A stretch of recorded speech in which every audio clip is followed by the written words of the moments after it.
এটাও নষ্ট হওয়া শুরু করবে। আচ্ছা, গুড় থেকে যখন চিনি হবে তার স্থায়িত্ব কত সময়? কি বাবা, 1 বছর হলো, 1 বছর তো নয়। আচ্ছা, এর থেকে যখন মিশ্রি হবে তখন এর স্থায়িত্ব আরো একটু বাড়বে, কিন্তু তাই বলে এই নয় যে চিরকাল সে থাকবে।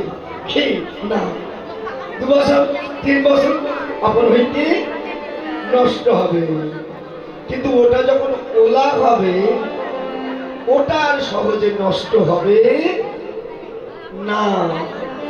তাদের মায়েরা কথাগুলো মন দিয়ে শুনুন। আচ্ছা, রস থেকে গুড় হয়, গুড় থেকে চিনি হয়, চিনি থেকে মিশ্রি হয়। আচ্ছা, কখন হয় বলতে পারেন? যখন এটা আগুনে জ্বালানো হয়, নাকি? আচ্ছা, যখন রসটা আগুনে জ্বালানো হয় এটা উতলে পড়ে যায় তো না? আপনাদের বোধহয় পড়ে না, যায় তো পড়ে।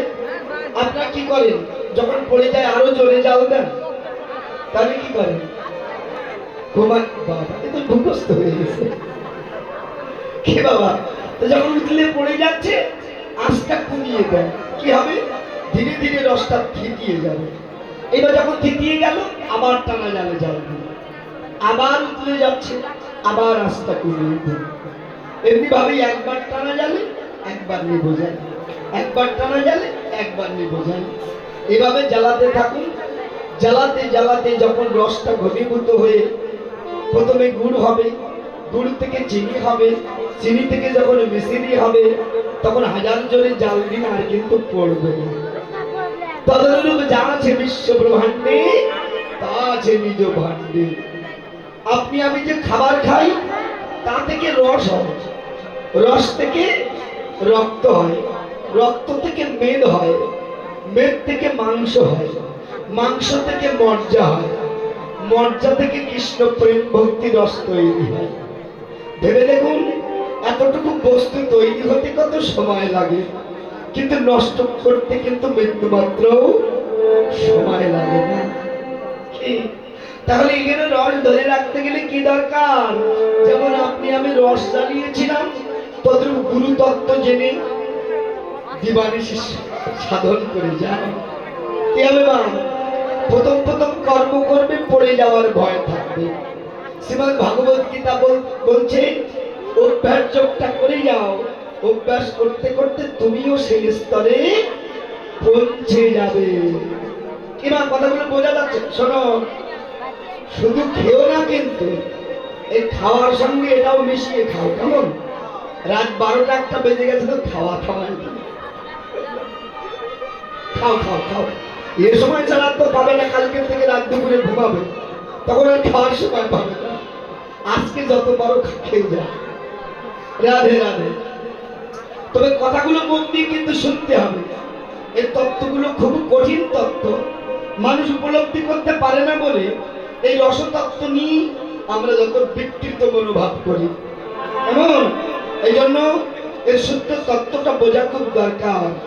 এই জন্য বাবা, এখানে তত্ত্ব বুঝতে গেলে গুরু তত্ত্ব আগে জানার খুব প্রয়োজন। না হলে কোনোদিন সে দেশে যাওয়া যাবে না। ভেবে দেখুন, প্রথমে রূপ শুনেছেন, তাই না? রূপের স্বরূপের তত্ত্বের কথা হয়, এরপরে হলো অভিশ্বাস, অর্থাৎ এবার কর্মতত্ত্বের বিষয়। গীতা আর দেহতত্ত্ব একই তত্ত্ব, এগুলো উপলব্ধি করতে পারি না। রূপে আমরা গুরুর কাছ থেকে স্বরূপ সম্বন্ধে জানি, আর অভিশাপ হলো কর্মতত্ত্বের কথা, অর্থাৎ কর্ম করে তার কাছে পৌঁছানো, অর্থাৎ নিম্নগতি ধারাটাকে ঊর্ধ্বগতি করে সুষমার পথে টান দিয়ে এই যে সহস্র দল পথে যদি রাখতে পারো ধরে, ওখানে এসে মহারাসে ভগবানের সঙ্গে আমার মহা মিলন হবে। হৃদয় গৌর হরিবল হরিবল।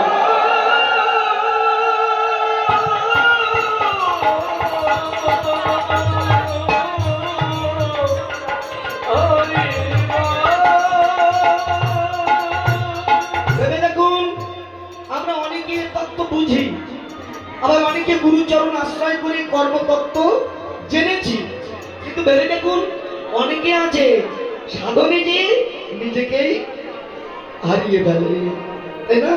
এই জন্য এ বড় কঠিন বিষয়। এই জন্য তত্ত্বে লিখেছে, প্রেমের হাটে যাবি বলে ছাড়িলি রে তের নাও, তিন গাঙের ওই মাঝে এসে উঠলো ভীষণ বাউ, তুই দিক ভুলিলি কুল হারালি রে মাঝি, ডুবালি তোর নাও খানা, সে দেশে আর যাওয়া হলোই না। তাহলে মহারাজে তার সঙ্গে আমার মিলন হবে বা কি করে? এই জন্য বাবা, ধৈর্য যার বীর্য তার, যার ধৈর্য নাই তার কিচ্ছু নাই। কথাগুলো খুব মন দিয়ে বুঝতে হবে। এই জন্য এই রাস কিন্তু সবার শোনা উচিত নয়, আবার এই রাস সবার পরিবেশন করা উচিত নয়, এতে কিন্তু অপরাধটা বেশি হয়। আপনারা অনেকে জানেন ডক্টর মহানব্রত ব্রহ্মচারীজি, যিনি ভাগবতকে 5খানা খণ্ড করেছিলেন, এত বড় বিদগ্ধ পণ্ডিত ছিলেন তিনি, যিনি স্বামী বিবেকানন্দের পরে যিনি শিকাগো শহরে যে সনাতন ধর্মকে প্রচার প্রসার করেছিলেন, এত বড় বিদগ্ধ পণ্ডিত, যিনি আজন্মকাল বৈষ্ণব ব্রহ্মচারী, জানেন? তৎশিষ্যগণ একদিন তার কাছে প্রশ্ন করেছিলেন, গুরুজি, আমরা আপনার বদলে অনেক ভাগবত কথা শুনেছি, আজ আমাদের মনে বড় বাসনা, আমরা রসতত্ত্ব একটু আস্বাদন করতে চাই। তো ব্রহ্মচারীজি তিনি বলেছিল, বাবা তোমরা শুনবে বলে এলে বটে, কিন্তু আমি এখনো বলার উপযোগ্য হয়নি। কেন? যিনি আজন্মকাল বৈষ্ণব ব্রহ্মচারী, তিনি কেমন এমন কথা বললেন? তিনি বলেছিল, বাবা শোনো, যার এখনো গুরুতত্ত্ব জ্ঞান হয়নি, যে কাম বীজ কাম গায়ত্রী সাধন করে না, যিনি যার পিতৃসত্তাকে রক্ষা করতে জানে না, তার রাসে আসা উচিত নয়, রাস বর্ণনা করাও উচিত নয়। দেখেছেন? বিদায় গৌর হরি বল।